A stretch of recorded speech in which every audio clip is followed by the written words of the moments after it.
At some point in your life, you decided an entire 24 hours was bad. Maybe you slept through your alarms, your morning coffee went cold, or you didn't receive the good news that you were expecting. What if I told you those bad days don't actually exist? What we believe are bad days are never a string of tragic events. It's a biological reality wrapped in a psychological trap. You didn't have a bad day. You had a low energy day. You saw a sprinkle of misfortune and fell to the hypnosis of low self-esteem to write the day off. When you have a low emotional bandwidth, our brains develop something called confirmation bias. This is when the brain hunts for reasons to validate why we feel miserable, or at least why we should feel miserable. We completely ignore the quiet, peaceful hours ahead of us and fall to the floor. This is the main component driving that low self-esteem that we all battle. Welcome to Advice No One Wants. Today we are untangling the psychology behind those bad days which are slowly ruining us. First, let's draw a line in the sand. When I mention bad days, your mind automatically remembers the worst events of your life. Loved ones passing, the end of a long relationship, those dreaded phone calls from the hospital. Let me make this clear. These are all tragedies. They very much exist. A tragedy alters the landscape of your life. Grief enters your home. It takes time for it to leave, and it requires absolute respect. If you're in the middle of a tragedy, I wish you all the best.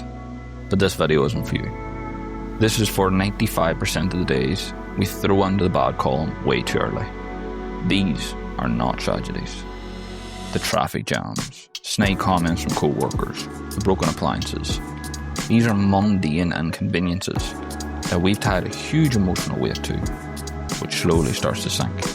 This weight leans on our self-esteem till it shrinks to the size of a button. When we treat minor inconveniences like tragedies, we back our mind into a room filled with hypervigilance and doom. We convince ourselves we are the victims of the world, when in reality, we are the victims of our own poor decisions.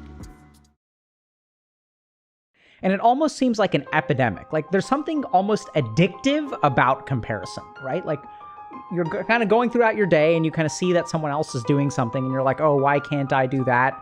Long gone are the days where we actually have to visit those we care about to find out how their life is.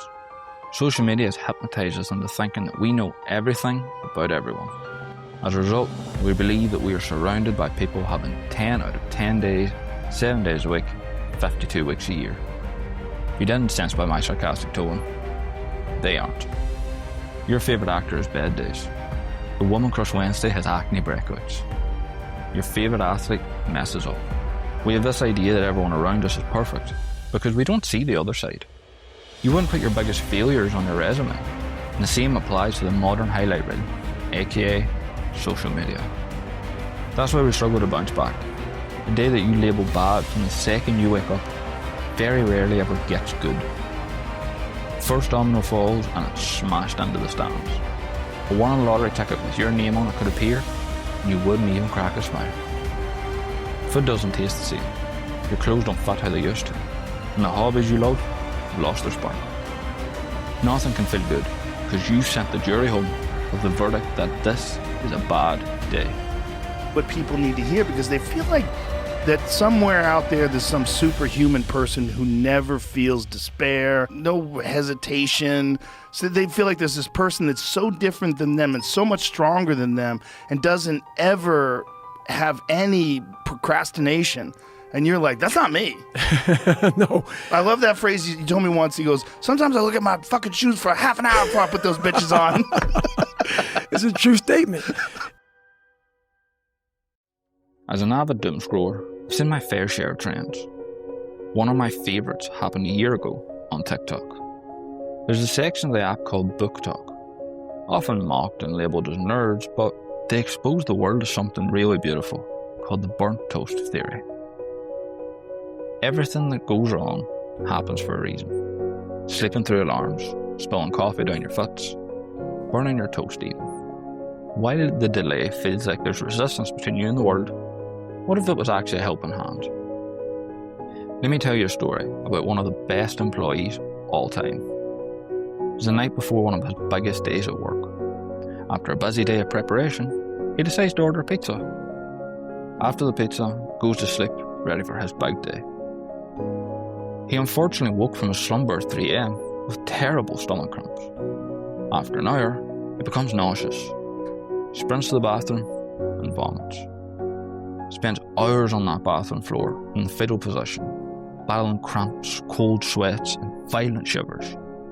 Calls his boss, tells him he's going to be late for work. He somehow manages to make it to the office.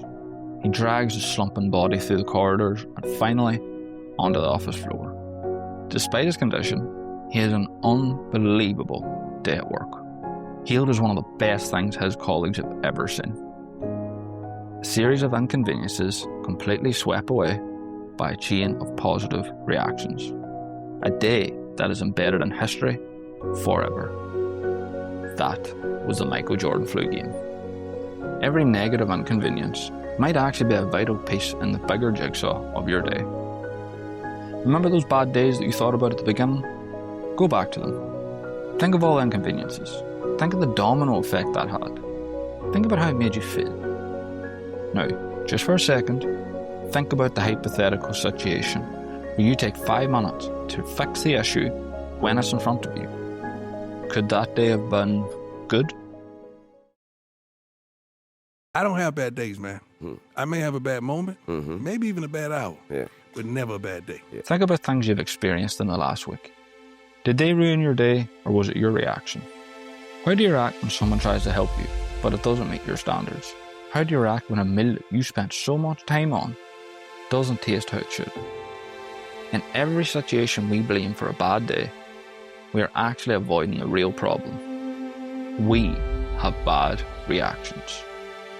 Not in the remote falls off the couch and you grab it sense, but in the I spilled a dribble of coffee, now I must smash the cup. If we took a quick second to breathe before we reacted, those bad days might not be so bad after all. So, where do we go from here? Spoil adults with bright white smiles and 2 months overdue rent, or, as they're professionally known, life coaches, will tell you to think positive, but they never explain how to do it. Take this video as the first page of the life instruction manual. If you can control how you react to minor inconveniences in everyday life, you might find some joy in that reframe during conversations, deep work, or even in your professional life. I'm not telling you to have your most productive days, hours after your car breaks down.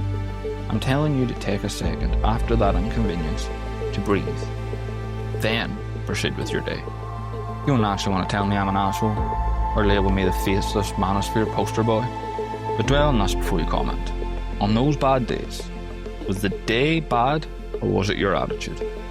See you next week for more advice no one wants.